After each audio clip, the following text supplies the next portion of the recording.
Yep. Good morning. Good morning. Good morning. Coffee conversations with Greg J. Man, my little camera a little fuzzy there today. How y'all doing today? Tuesday out here doing our thing. I hope you are feeling your best. I hope that you are staying safe, following all of the protocols, and try to keep it going. Shit. One day they say we coming out of it. Next day they say we're dipping back in. Depends on your perspectives, and now the political issues on whether or not you should be vaccinated or wear the mask and all this. Man, it's just a lot of stuff, right? So all we can do as everyday people is be safe, right? Find your center. Find a way to relax. Take care of yourself. Self-care. My self-care is music. you know I was really happy we got back to the live music thing, and at the same time, I'm masked up, and you got to show your little vaccination and everything to go see the show. And I guess that's okay. So far so good. But music is the healer all over the world, right? When we think about music, right, you get stressed out, you put your headphones on, listen to your music while you're working, getting through your work day, you listen to music. And it's such a crazy world that we're in, man. Golly, wars and rumors of wars, people hating each other. Remember that? Hey, your Facebook shut down yesterday, didn't it? People were going crazy, Now the lady's going on Capitol Hill today before Congress to say that they fostering hate speech and all this whole thing. No doubt about it. There's a lot of hate in the world. My old boss used to say, Stevie Wonder, he used to say, "Love's in need of love today." That's a song. And music. Music is love. So my good friend Thornell, Thornell has hollered at us and brought us a few artists and great guests from Africa, from here and there, Philadelphia. I mean, man, this is one of my peoples, right? He calls me up. He says, "Greg J, music is love." So what you talking about, Thornell? What you got? He said, "Let me show you this." Sends me the link, sends me the music, says, "Look at musicislove.org." And I do so, and I'm like, yo, this is the bomb. Fits right into what we're always talking about, right, around here. Love and building bridges of music, arts, and culture, right? So here it is. Let me just introduce you to my new friends here. Let's see. Let's check it out. Brother Sonny King. Come on. There you are. Good morning, Morning. sir. Morning. How's it going? Good, good. Brother Franco Nannucci. Good morning. Yeah, good morning to you. Good morning, Yes, and thank yes, you for having us. yes, yes. These are the brethren that are doing musicislove.org. We're going to put that in the chat. You can find out all about it. For But, love. huh? Ah, there it is. For love. Music for Love. There Yes. you go. Okay, musicforlove.org. Correct? Yes. All right, we're going to put that in the And chat so everybody if can I check it may out. say something about your introduction, it's maybe a coincidence, but I was born the same day as Stevie Wonder, May 13, and Music for Uh, Love started on May 13, 2016. That was mine and Stevie Wonder's birthday. And when you said about Love is in Need of Love today, we actually have done a video and song that we have renamed Love Collision, that is actually our own interpretation of Love is in Need of Love Today a few years back. So a lot of things wow. in common, Greg. Wow. Isn't that something? Well, coincidences upon coincidences when we're trying to do the right thing, and spread love around the world. So, look, let's take a step back, gentlemen. You guys formed this organization, Music for Love. What is it? Well, what is it today? It's not what I have started back 5, 6 years ago. They had no intention or really no vision to reach this point, but it just started to fundraise for one of the charities and the nonprofit organization that I've supported over the years. That was named under Fabrizio Nannucci, a famous driver, pilot, driver, racer, of a very famous race in Africa.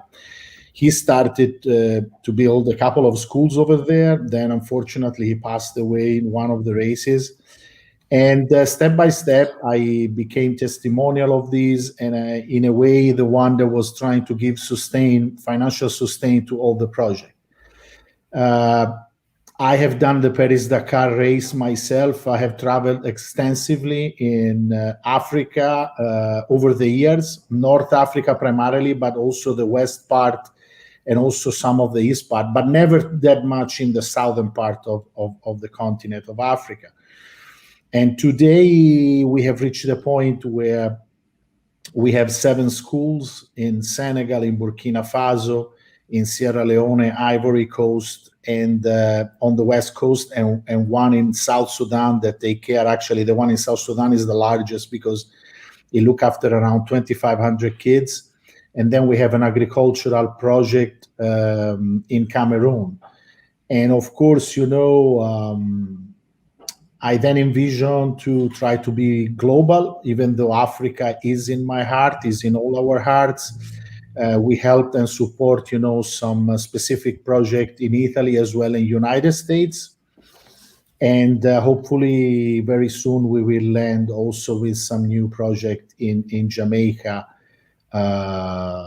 So, here we are. We believe, and I believe, that music is the correct and right vehicle to not just communicate equality and to use this language as the real universal language, but it's a vehicle because I believe today everybody is fundraising, asking. So I decided that I was going to offer music to every donor, individual or corporation, as a gift for the donation that we would get. So essentially, I have produced and financed all the live events and music recordings, album that we have done so far. I simply hope to find alliances, not just to become rich and famous. My only goal is really to fundraise more and change the life of more kids and young adults. Wow, that's phenomenal. Let me just take a step back because I want to dissect everything that you said. So, Franco, you were driving in the Paris to Dakar race with a motorbike, yes, KTM, yes, sir. Wow! I was half size. Now I would need a side of that, But at that time, I could make it on a motorbike. Yeah. Wow! Isn't that something? Now, how long did it take you? Well, the race is 17 days. 17 days. Sometime 1 or 2 days rest. But you drive in the sand, you sleep in the sand, you eat in the sand. For 2 weeks, 2.5 weeks, you are just immersed in a different world. Yeah, and you see things that are hard to describe just with words. Yes, indeed. We just had in Long Beach here, where we originate, we just had the Long Beach Grand Prix. That was the Formula One racers. Yes, So it's out there looking it out. Yeah, Sonny, how did you get involved with this fantastic project? I mean, we might be on here about 2 or 3 hours because I'm already loaded up with questions. This is fantastic. No, absolutely. First of all, just tell us a little bit about yourself, and then just tell me how you connected with Brother Franco there. Sure. Music's been a part of my life forever, man, as long as I can remember. A music producer, engineer. I was working in a studio out here in Greensboro, North Carolina, and Franco came. He had this vision. He wanted to put together a song. He was like, "Would you produce it for me, and would you feature on it?" And that was the beginning. He had this passion about music for love and this vision of doing something for children, and I was honored to be a part of it. And I was blown away with what we were able to achieve in such a short amount of time. And that particular song went on to win an award for Global Music Awards, and we started doing project after project. We traveled to Italy and performed on TV, and it just kept snowballing into something more special and bigger and bigger. And then we came to this project, and in less than, I say, a little, maybe around about 3 years, we've done some amazing things, man. And I'm grateful to be a part of it. All right, I've been to Italy, but I want to ask you a question. So, had you been Sure. to Italy before that trip? I had not. That was my first trip. It was amazing. Blew my And mind. What part? We were in Rome. We went to Florence, Prato. Franco showed me all the sites and just showed me some great history, and it was beautiful, man. It really is. Can't wait to go back. We had some good wine as well, Greg. We did. I was trying to get to it. Very good wine. Very good wine. Great food. Great food. Yes, I was getting ready to ask you, what's the food? Okay, tell me about the food. Oh man, I can't even recite some of the stuff. It was so amazing though. One of his friends had a restaurant. That was probably one of the best experiences I had with just the culture and the food. It's wonderful, man. Yeah, hard to explain. Yes, brother. Yeah. That's something. So now, you guys are watching, before our very eyes, so much. When you think of, music for love and just, we started out the show talking about love is in need of love today. So much happening before our very eyes. We never really could predict or project what we are witnessing in these days and time. How important, first of all, just tell me from your gut.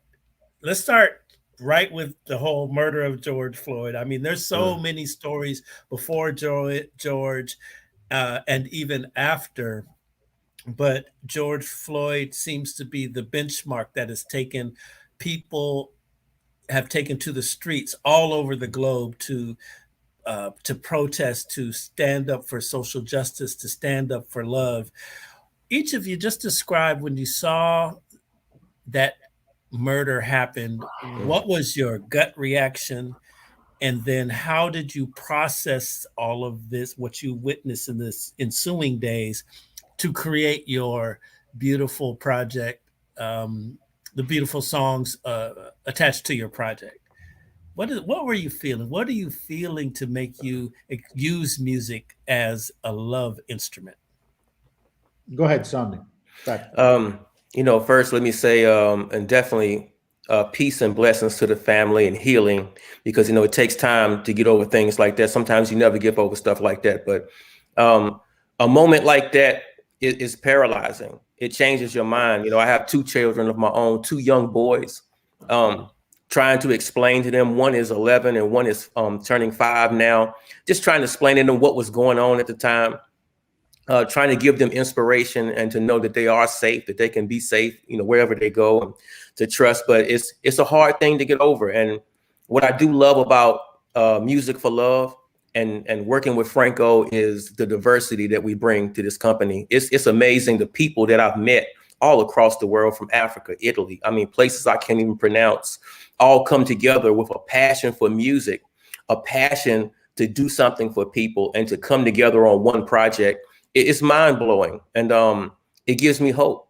And I think that, music, like I said before many times, to me is one of the strongest forms of media on earth. I mean, it can reach so many people in such a short amount of time. It can touch people's heart. It can change your emotion. And now that we're using that for love, and like I told Franco many times, the fact that he even has this name, Music for Love, is mind blowing to me in itself. That we can take that as a vehicle and use it to be a blessing to other people. Franco, what do you say?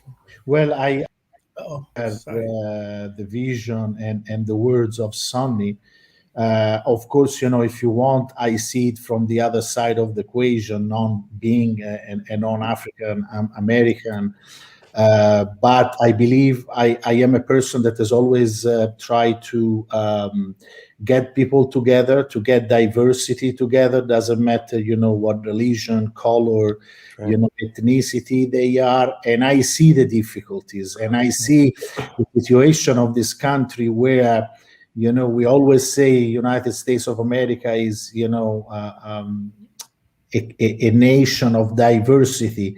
But those diversity, the present shows, have not been integrating itself in the way that it should be. Unfortunately, a few people can make a lot of damage to an entire society, as we all know. And that moment, as well as a few other that have happened after the George Floyd death, have really and clearly stated in my mind that today there is even more need of love today than the one we had before. Because when Stevie Wonder wrote that song, we felt we had social issues, injustice, and we definitely did. But if you look at today, this is grown exponentially, and it's really a global issue. The world is global in every sense, and as far as diversity and non-inclusion, it's actually the exact same. So I wish, as small as we are, as unknown as we are, that our seed can grow plant of justice and equality, justice and inclusion. My dream is that one day Music for Love will have a face of every color and a face of every, with different eyes, a face of every religion, sorry, or ethnicity, but that day would be wonderful only when we will not recognize ourselves as Caucasian, white, black, Right. light or dark, or Chinese or Muslim, or Jew. We will just recognize ourselves as human being. I have the feeling, unfortunately, that my optimism is a little bit far away. But if we don't try, we will never know the answer. That's right. Look, somebody's got to do it. I mean, we got to keep the fight.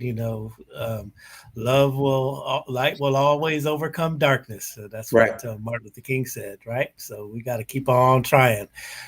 So you guys are in Greensboro, North Carolina. Yes.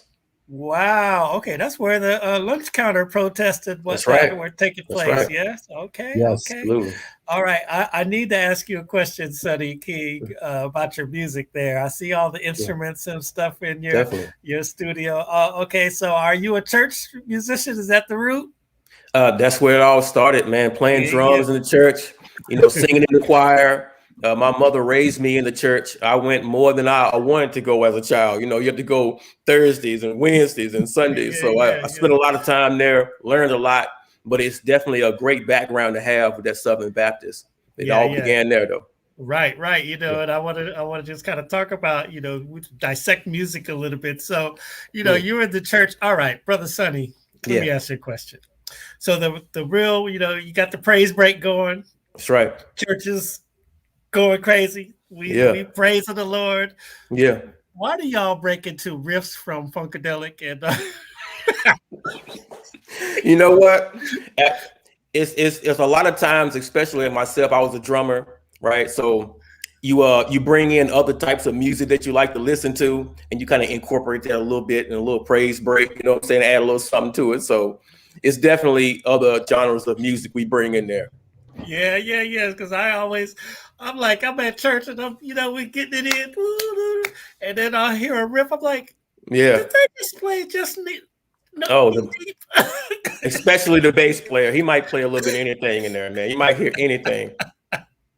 Hilarious, Yeah. hilarious. All right, so now as you all are, you know, uh, this is a great project, right? And Franco, you are absolutely right. The diversity, right? Just bringing all people Yeah. together, and this is having a global perspective. Always will bring you to that where it's like you see that the world is made up of so many different people and everything, and it's just really, really incredible what the universe has, it just, we're just all supposed to be together, right? When you are in Africa and the different types of rhythms that you have experienced. So you mentioned North Africa. I know that rhythms are different. West Africa rhythms are different. Yes. East Africa rhythms are different. What's your favorite rhythm? And where does that African music that resonates with Franco, where does that come from? It's always hard to me to say what's my favorite. I am in the music by mistake, because I'm not I'm the only one that is no musician, no songwriter, no singer, no nothing. So, I'm here and sort of giving the vision, but then others are working really on the music. Now, I would say that the sort of Moroccan North African has quite deep inside me because I have lived twice in Morocco when I was 25 for a couple of years, and then from 2007 to 2009. But a lot of the drums that are coming from both east and west part of Africa are very, very solid into my vibes. I remember once we were in one of the orphanage in Kenya that we support also. And one of these kids, I think he was 6, 7 years old, he had a plastic bucket and two sticks. And when they were in around trying to do a prayer, and this little guy, and my son said, "Oh gosh, look, this guy, can you hear the sound? This guy, 6 years old with just a bucket and a piece of metal." At the same time, as you know, my links to Senegal are very strong because of the Paris Dakar, because of the 4 schools that we have over there, because of many other reasons, and also the fact that we have strong relationship with a few musicians like Ismail Ambaye, that is a very good percussionist.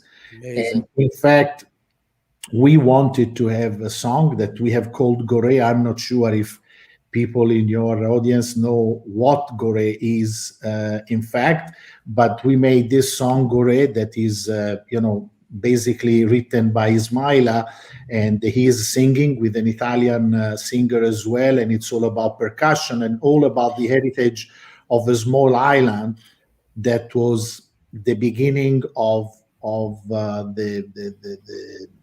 the craziness for so many African people moved to America, because it was the island where there was essentially the ship were loaded with people back a few centuries ago. So it has not just a music sense. I believe that the percussion in Africa have really a meaning of language. It's a message, or at least I perceive almost as a message, not just as a sound. Maybe I'm wrong, but my perception is that.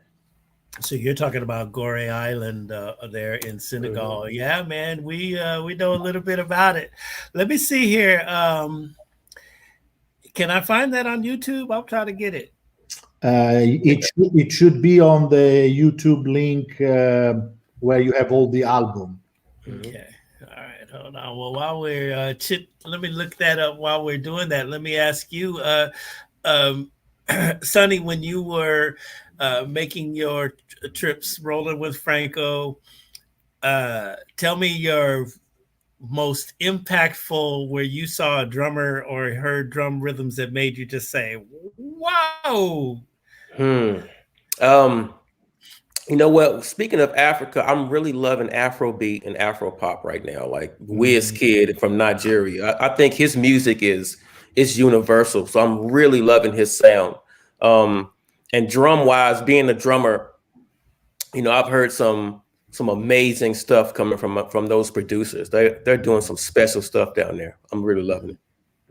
We have a podcast, Afro Pop Radio, where we focus on the contemporary African music. Yeah. And, it's amazing how American audiences, through the internet have, begin to discover Wizkid, Burna Boy. Burna Boy is getting ready to play the Hollywood Bowl, man, in a couple of weeks. I didn't know that. Isn't that big? That's that is huge. Big. That's huge. That's huge. The way that music has transcended the universe, man. I mean, it's everywhere. It's really everywhere. We really salute the music over there. When I first started going over to Africa, I started, just listening to the radio, and it's like, whoa, this music is incredible. The energy. So now you guys, you have a new. I'm still looking for our stuff here. You have a new, this project is out.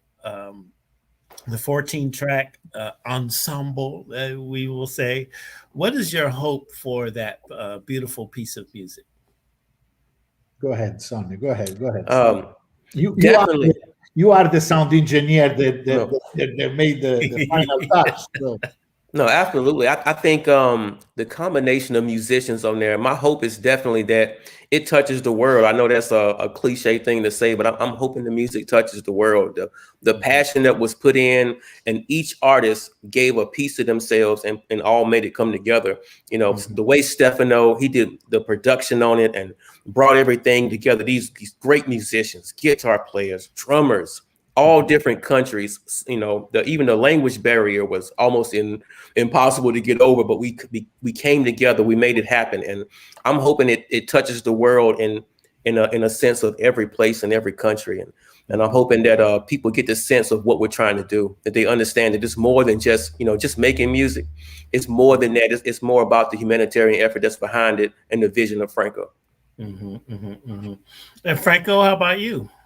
Well, again, as I said before, my dream is always the one to stimulate people that we don't know, either individual or corporation, to donate to through us or through the Ghetto Youth Foundation that belongs to Stephen, Damian, and Julian Marley that are supporting us. And for an unknown person in the music world that is actually a textile producer and salesman, it's a big achievement. We have, behind us, Vincent Wilbur Jr., that is the nephew of Miles Davis, another VIP of music world that is behind us.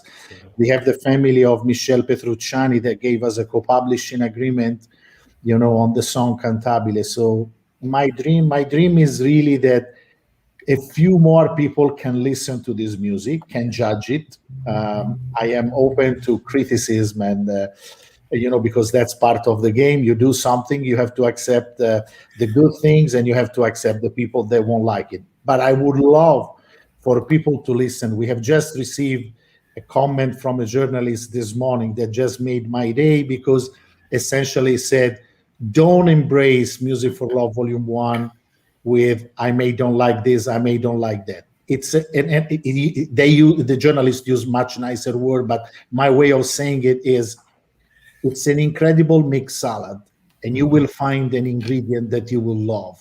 So just be open and embrace it all, and it may, get you the message that we want to give. So, yeah, humanitarian is scope number one. It's really the focus, to keep feeding the project we have, doing more, and as I said, find a few strong partners that can help us to grow, because we are still small, and I realize that. But we have a vision and we dream. Dream is for free, so we dream big.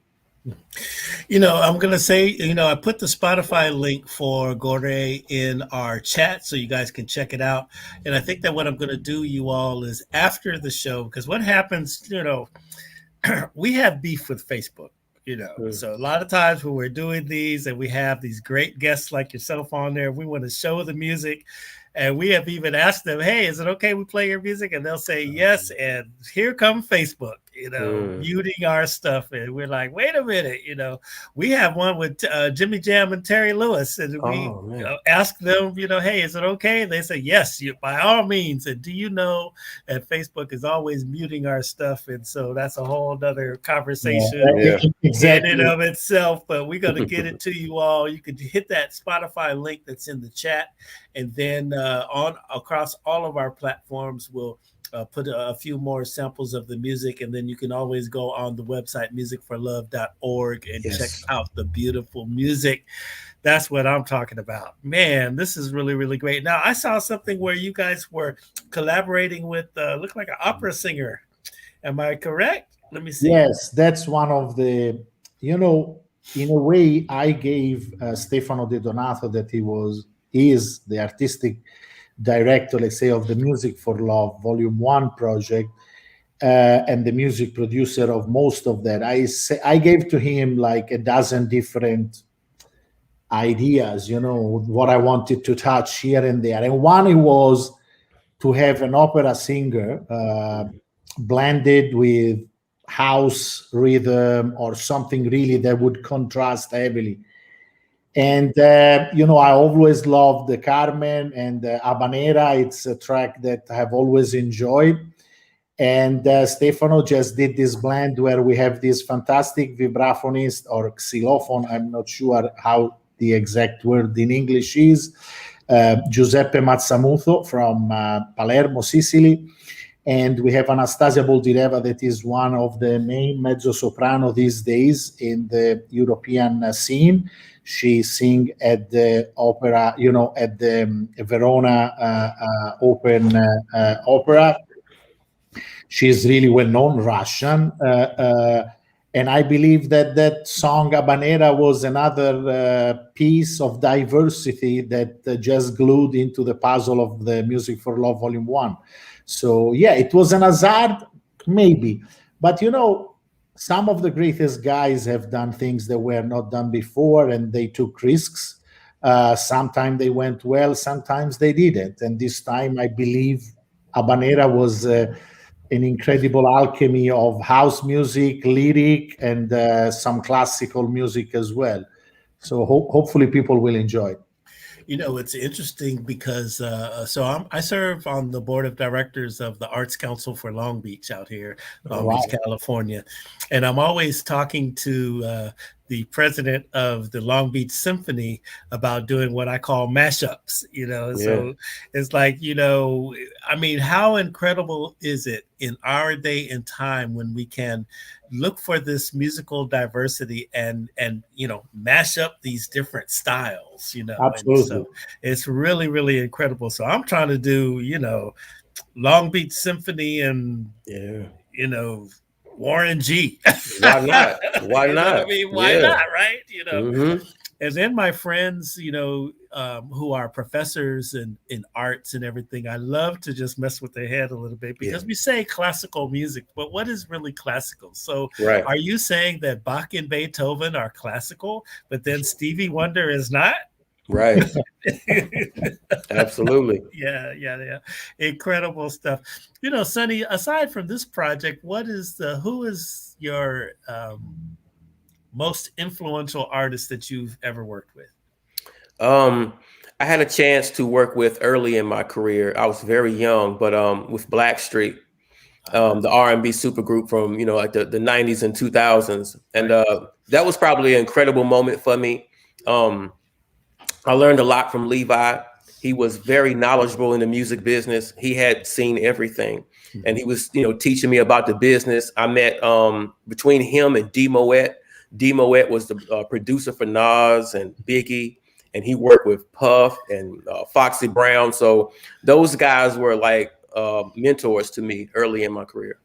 You mentioned Nas, and we're talking mashups. I know I just saw on Netflix or something like that, Nas and the I think it's the Kennedy Center Orchestra. Oh wow! Oh man, I gotta go check it out. You gotta check that one out. Absolutely, it's on Netflix or one of those channels. Man, it's really something. Yeah, definitely. Yeah. He's doing what's the album? I can't recall the album right now, but it's dope. It is incredible. Oh wow, man. Yeah. Good definitely stuff. Want to hear that. Franco, what's you listening to right now outside of your project? What's your favorite artist right now? Well, right now I cannot say it because otherwise I discover what is cooking in the kitchen. So I'm going to say something that is not the real truth. But I have to say that actually in the last couple of days I have listened to a few recordings that were not published yet of Miles Davis.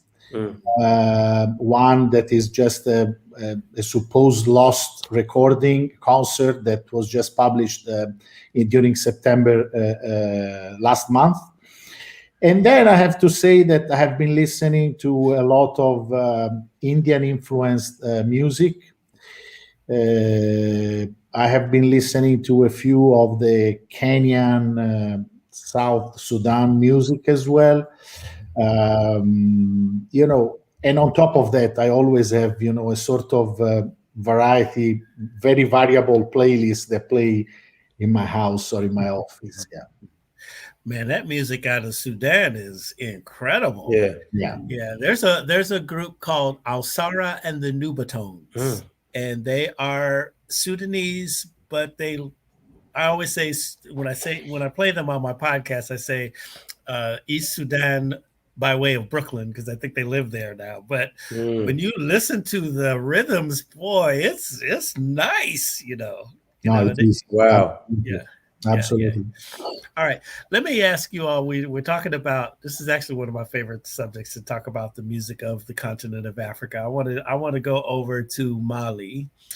And I want to ask you all, since you've been, in that region of Africa, Franco, I want to ask you about that music. And I want to ask you, there is a documentary by Fatoumata Diarra out of Mali. And I can't remember the gentleman's name, but he was, they have the little guitar that looks like a banjo, right? Yes. And the brother said, yeah, Americans think they invented the blues, but really the blues come from Mali. And then he hits this riff where you're like, holy crap, he's right. Wow. Well, I tell you that Riccardo Onori, that is one of the guitarists that played in our album and that is part of Music for Love family, he did actually introduce me to a bass and a guitar player from Mali. I really don't remember the name. I'm a kind of a hopeless person. I am very visual and I don't keep names easily on top of my mind. But I agree. Mali has a very strong and very defined sound and approach to music. I've actually been in Mali 4 times, twice driving to Paris, Dakar, and 2 other times for other reasons. And yes, they really have something inherent to their culture that is unique. And that's actually, it could be the reason to talk a little bit more about Africa, because many people consider Africa a one, but Africa, it's a many. Right. Even within Mali itself, there are a lot of variation and variety, tribes, languages, dialects. It's almost an infinite puzzle. So yeah, Mali, I actually, I need to go back to listen to some of those sounds and vibes, because now it's a while and you remind me, that could be an additional inspiration for our next projects. Yeah. That's right. Absolutely. All right. Hey, if you ever need more help, call me. That's right. I'll sign it. Yeah. It's interesting to think about that. And then, just think of it, Sonny, those people in the continent, that sound made it over here. Right. Across the Middle Passage, right? I'll tell you all a story. So I was over in Africa, Southern Africa, and I rented a car. And I just was driving around and everything, and had a guide and all that, but I wanted to drive, So, I get to one of those roadside markets, and the lady had greens, and we started talking about greens, and she goes, "Oh, you have greens in America?" I'm like, "Yeah," we started talking about what it's for and everything.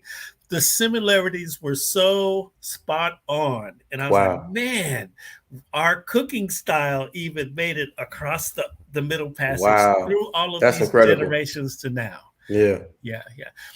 And you know what, Sonny? I'll tell you one more thing. I was at an event where it was a talk, actually. It wasn't even a music performance, of the great Bootsy Collins. Oh, yeah.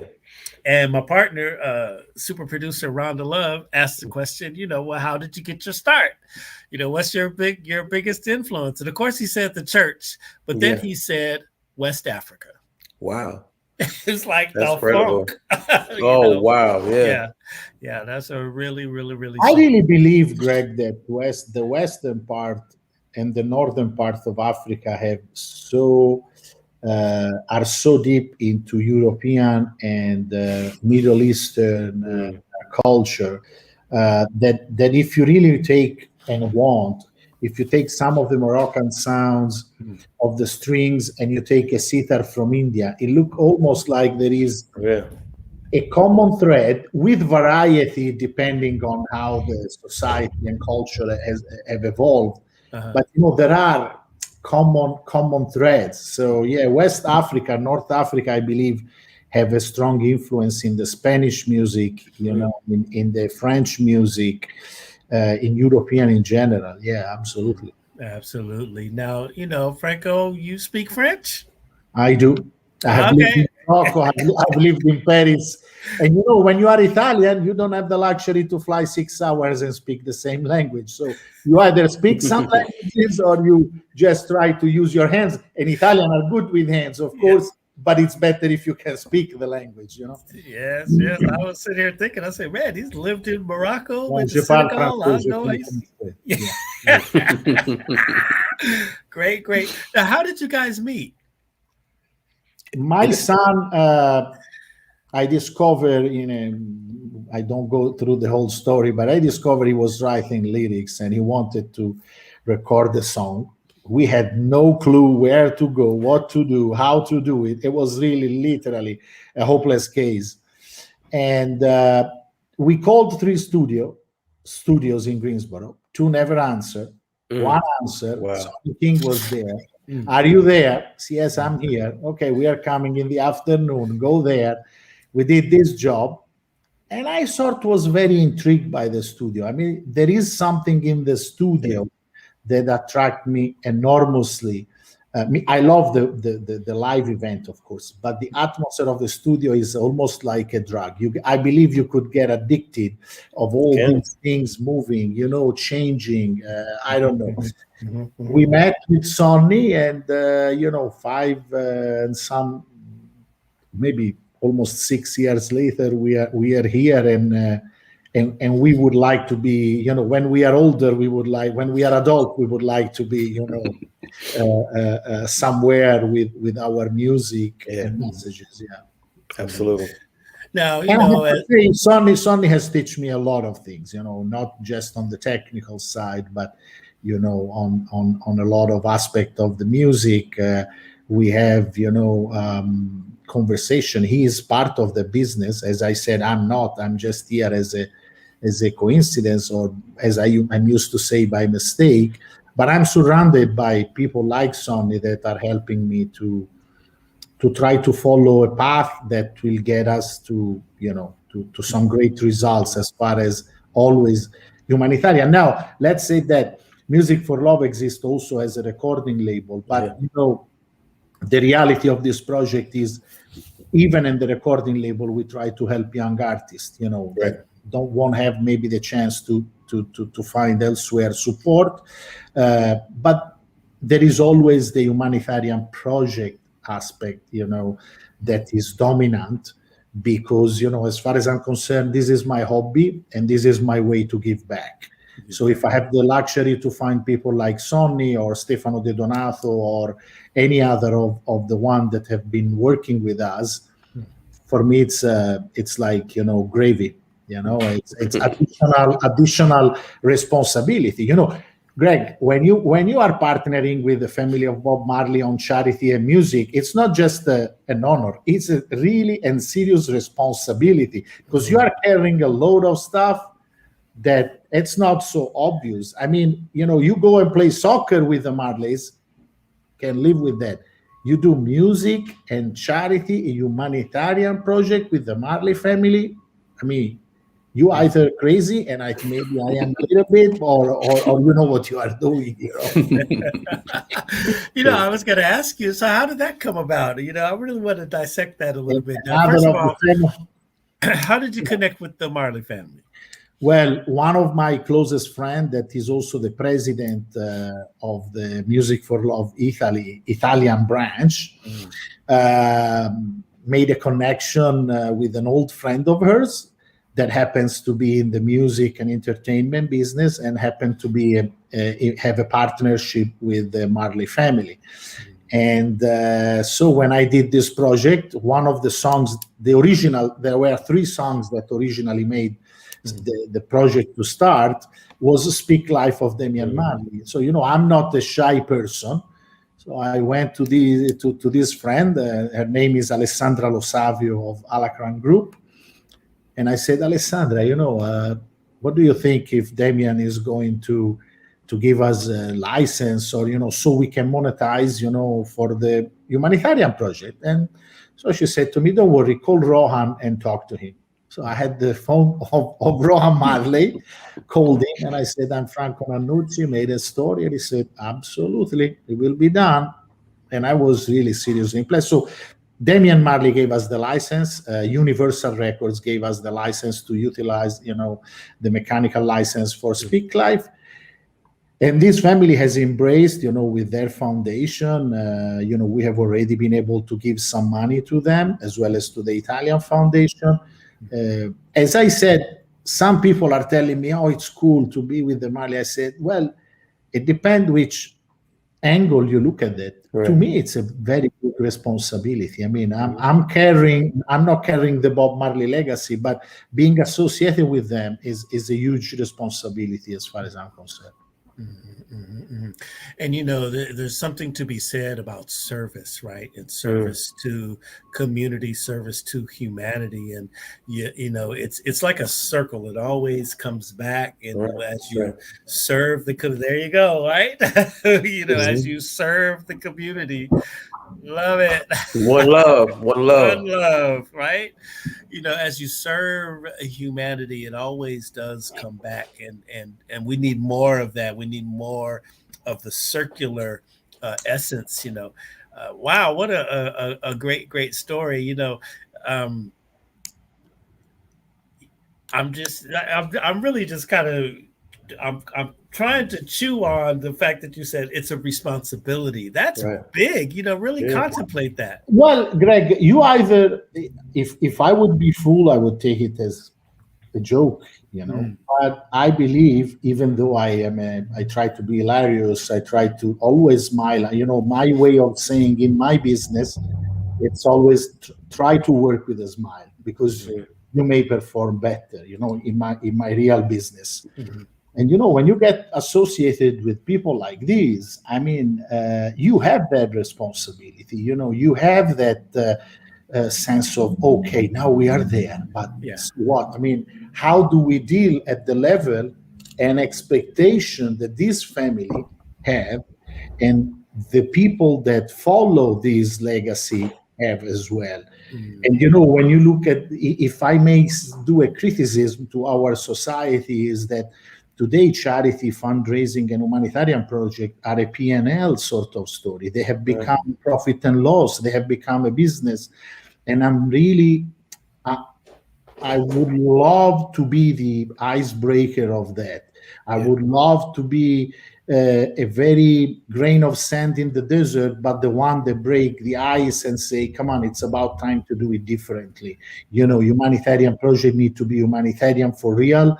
And need to be consistent, because even music, Greg, if you do a concert once for Haiti for one reason or for the other, one time, as much as it can be big, it's not going to last and make a difference. It make it at the moment, it gives a lot of adrenaline at the moment, but then it's diluted over time and it disappears like a cloud, when the sun come back. So my ideal world see the fact that some of us, with the opportunity and with the means that we all have, contribute a little bit, but on a continuous basis, having the opportunity to make sure that whoever is doing those projects is transparent. And as I always say to everyone that embrace our project, you want to come with me to see the project, we get a plane, we go to Dakar, we go to Mbor, we go to Sierra Leone, we go to Burkina Faso, and I show you the project existing, working, and effectively changing the life of kids and young adults. So no game played, but actually the real truth. I know that maybe I'm a little bit idealistic, and most probably that part is going just to remain a dream. But I want to believe that if we get together and we add one person on top of the next, we may be able to reach a point where we will be able to make a real difference. Because until now, I don't think we have done what we could. Mm-hmm. Now, you have schools in Senegal and Burkina Faso. Yes. I think I heard you say something in Cameroon. We have an agricultural project where in a very remote region, we have financed an agricultural project so that there are a group of small villages that essentially can support themselves with this agricultural plantation of different kind of fruits and vegetables, so they can sort of self-sustain their living, and it's actually working quite well. Because one other thing I would love really to say when we talk about immigration, in Europe we are affected as well as we all are here in the US. Those people don't want to leave Senegal or Burkina Faso or Mali. They would love to be at their home, in their home country. When they leave, there is always a good reason for them to leave. There are always exceptions, but don't get me into the exception, because otherwise we start conversation that never end. Yeah. So if we can invest on having those kids building themselves a life, a sustainable life in their own country, they won't come, or they would come just like I am living now in the US for 20 years. There were opportunities. I had a chance. I came and developed a business. But we have to allow them to become so. And if we keep spoiling them, it's not spoiling, if we keep taking their resources and not allowing them to grow as a country, as a people, as kids, to become adults and support the newborn and support the new generation, this is a story that will never end. So we can do better, we can do more, and I believe, and I would like to say that the big boys, I don't mention name, are the one that could really make a difference. And they are actually self-advertising as very strong supporter of humanitarian project. But again, it's too much of a P&L, in my opinion. Yeah, I agree. We import coffee from farmers in the mountains of Cameroon. Wow. And it's the same type of benevolence where we buy directly from a collective of farmers high in the mountains of Cameroon, and we bring the coffee here. And when people purchase the coffee, there is the chain makes sure that a significant amount of the money goes right back to those farmers, because you're trying to build sustainability. That's what you want to do. Right. Absolutely. The people don't want to, you're right, they don't want to leave their farms or whatever. They want to just make a living, a good living with their product out there. And we're hopefully enabling them to do that. That's what our collective is all about. But this is... Greg, which country in Africa affected you the most when you visited? Great question. Most of my trips have been to South Africa. So I would say the direct answer to your question is South Africa. I have yet to visit Senegal, although we are working right now with the Republic of Senegal to do an arts trip. There, we're gonna take artists. Because I'm very involved in the arts. We're going to take artists over for an exchange. We're working with them to develop that trip now. And then soon, hopefully, we'll be in Ghana. But Southern Africa really impacts me very deeply just because of its very recent fight against apartheid. And when you go there, you can still see, it's only been 27, 28 years since they were, became a democracy. When you land in Johannesburg, it's like right in your face, the vestiges of apartheid, and it's very profound what we see there. So yeah, I think that's the answer to your question. I love. I can't wait to I would love to go to Ghana. I can't wait to make this trip happen to Senegal. I love Zambia. Let me know when you plan to go to Senegal, because I could easily maybe make a plan and join you, and I could show you a little bit of the work that we have done there. So we could document hand in hand the art part and the educational part on the other side. Why not? Oh, you got a Awesome. deal. We're gonna make that one happen. Yeah. Yes, sir. Okay, okay, good stuff. You know, and it's important. I mean, that we do this work. It's important that we build these bridges with Africa. Our company here has been very engaged in that, in dispelling the myths about Africa, Mm, and just creating this. You know, we got to build this bridge. You know, and it's a global world now. You know, it's all about diversity, diversity. And I really like that music is I that. always say this: music for love was born from me, a quite white. Now I'm still a little bit tan, meeting Sonny. So we started with diversity absolutely. as a step one, and I don't know, but we have never felt of being diverse. Yeah, we have diverse life because we have different backgrounds. Because he was born in the U.S., I was born in Italy. I was doing things, he was doing other. But at the end of the story, we share common pleasure, common dreams. We are human beings. That's That's right. It's humans. Yes, That's right. sir. Hmm. Love it. Love it. Sonny, what's playing in your iPod right now? What's on your Um, playlist? Don't say this the truth. Don't say the truth. Now I got to be honest. Um, when he spoke about the record label side of Music for Love, what's playing heavily for me right now is Christina. And I Yeah. know that's self-serving, but she's one of our artists, Christina Morel. Just amazing female from Barbados, amazing voice. And I've been playing a lot of her music because I'm working on new projects for her. So I'm looking for a different sound for her. So I'm playing that a lot right now. Let me ask you, how does technology play a part in the recording process? So is she in Barbados and you're in Greensboro? Well, actually, she was in Barbados for most of her life till she was 15, and Mhm. now she lives in North Carolina. I So, see. through a connection of a friend of mine, we connected and we've been working together. But I'm big into the digital side. I use a little bit of analog, but I'm real heavy into the technology. All right. Now, okay. All right. Okay. Yeah, Okay.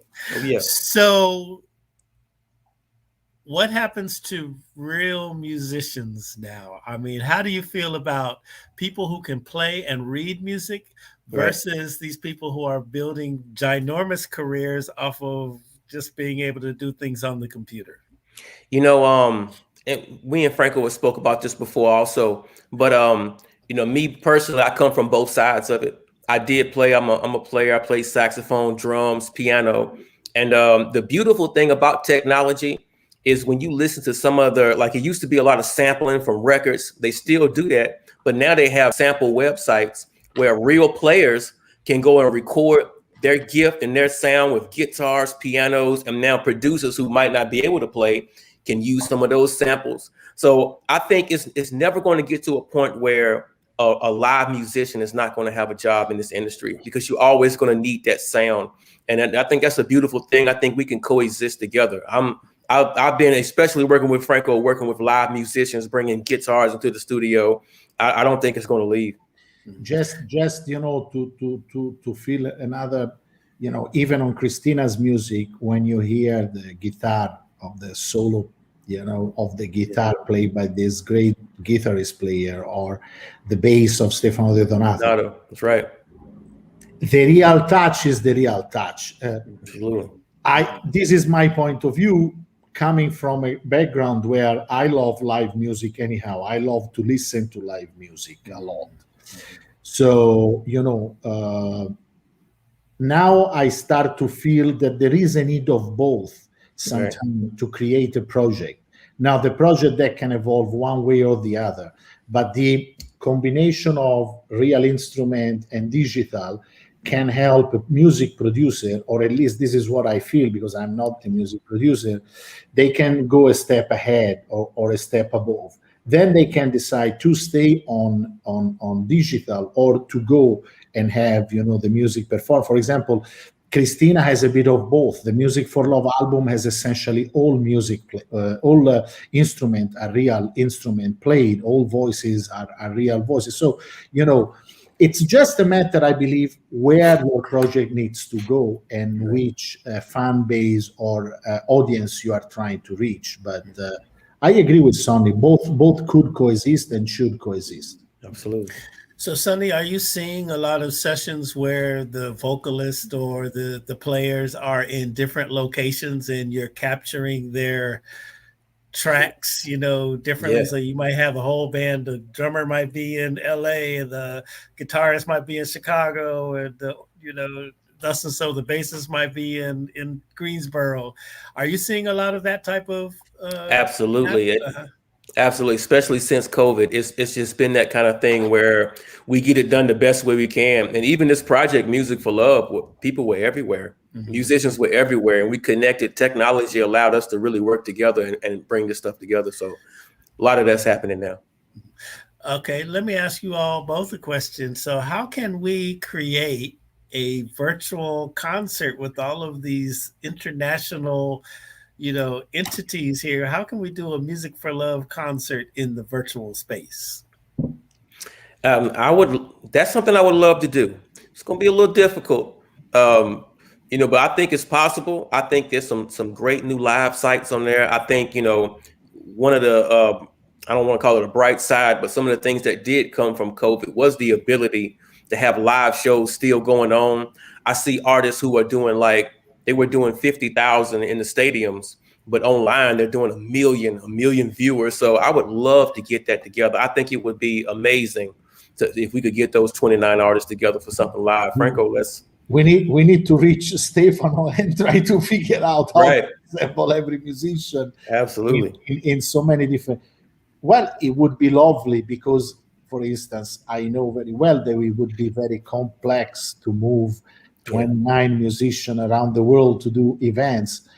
If we could ever do one in a remote way, that would be leaving the quality of music Right. and sending the right vibe to the audience. I mean, if I would find somebody who would help me to set that up, I most probably would do it straight away. Yeah. Yes, I would love to do that. He's the man.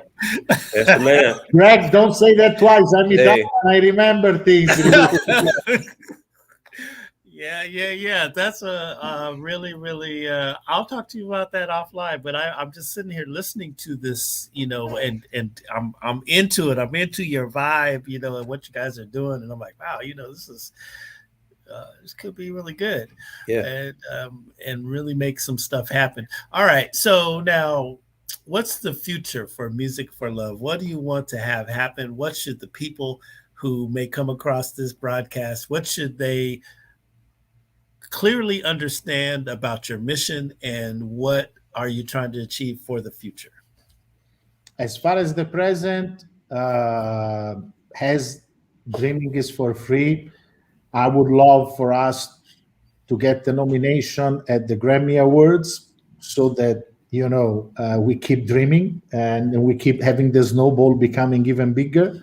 Yeah. But as I said, not for personal reason of ego or fame or anything else. It's really because I would like to spread my voice as loud as I can, to say we are here, we are true, we are real, we are transparent.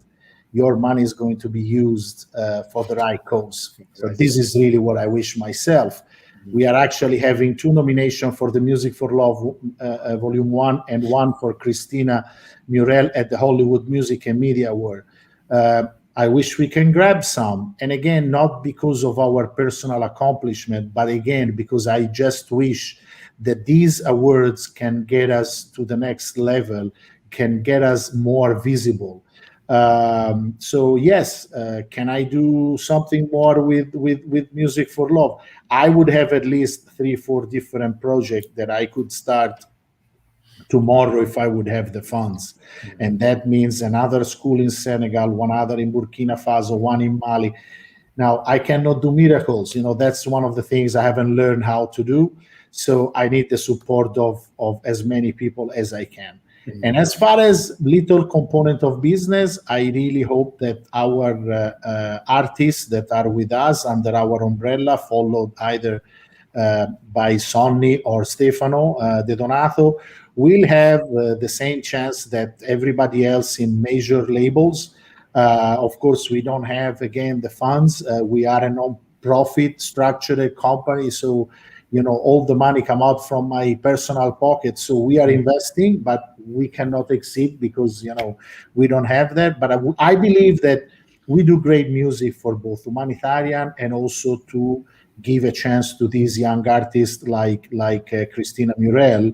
So if some of the great music producers that are all around you in LA and California want to give us a buzz, as I said, I'm not shy and I'm willing to have a music producer telling me whatever you are doing is no good. But I want you to explain me why before. I got some friends in the, and you do too, that have influence in that Grammy situation there. That's a good. What category would you be in? The world music? Well, we have the global music in the Music for Love Volume 1. Then we have one song that is in the global performance and one that is in the jazz solo performance. And also Christina has, Sonny can get you the exact details. Yeah, we have from Christina Morel, we have traditional R&B. She has one in progressive. That's the album, progressive R&B, and then the last one is R&B performance. Yes. All right, that's what's up. All right, y'all. We put the website in the chat, musicforlove.org. Get on there, sign up for their mailing list, participate, help. Let's lift them up, musicforlove.org. I'm so glad you brothers came on to chit chat with me this morning. I know it's afternoon where you are, but morning where I am, we're getting our coffee on and having a great coffee conversation. I am so glad to have met you today. Thank you so much for coming through.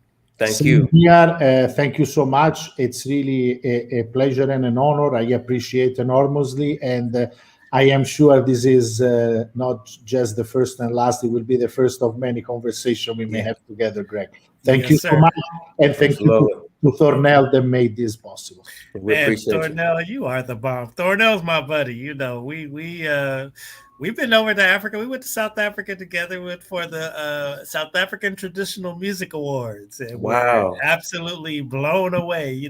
I'll tell you, before we get off, let me tell you the quick story. So I met these guys when I worked at the radio station. I met these guys and they were here. They were broadcasters from South Africa. It was a whole delegation, and they needed a place to broadcast.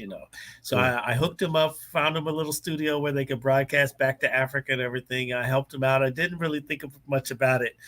Got with Thornell, and we gave them a little reception in one of the big studios. I think that Thornell, we might have been in Chalice Studios up there, where a lot of big stars in Hollywood, have when you go in there, you're seeing the platinum Jay-Z, Stevie Wonder, just all these places. So we hooked them up. Thornell reaches out to Michael Bearden, the music director for Michael Jackson, and Kenneth Crouch, the renowned keyboardist. I mean, it was just all off the chain, and we're just sharing and exchanging about music. They go back to Africa. A couple weeks later, the guy from Africa calls me and says, "Hey, I want to fly you over to come to my music awards." And I was like, "What?" And I said, "Well, we got to take Thornell. Call Thornell. Thornell, we about to go to South Africa, bro." And we have gone. I think we went twice already over to South Africa and experienced the South African Traditional Music Awards. Shout out to Dr. Goba. If you're watching, he does watch us regularly. And Thornell, been knowing him since the Jill Scott days. This brother is really a fantastic marketer. We are going to be together in Miami next week. We will spend the day together. Yeah. Good guy. Good guy. And thank you, Thornell, for the introduction. All right, y'all. That's it. Coffee Conversations with Greg J. If you missed this one, it's okay. It'll be right here on all of our platforms. Just look on Facebook, Beach City Radio, Columbus Sound Coffee Company, Hannibal Media Group, Dream Creator, just all Coffee Conversations with Greg J. All of those pages, you can see that. Plus, we're on YouTube. If you missed that, you can also go to wherever your favorite podcasts are. You get them. We do repurpose the audio, go audio only. We're on Spreaker, Spotify, Apple, iHeart, Just name it. Just Spotify. Just say, hey, Coffee Conversations with Greg J. You'll find us. And then tell a friend. That's most important. Spread it around. Make it go viral. Because we want everybody to know about Music for Love, musicforlove.org. And above all, you guys, love one another. Love Thank one you. another. Yeah. Love one another. Peace and blessings. Peace and blessings. Peace.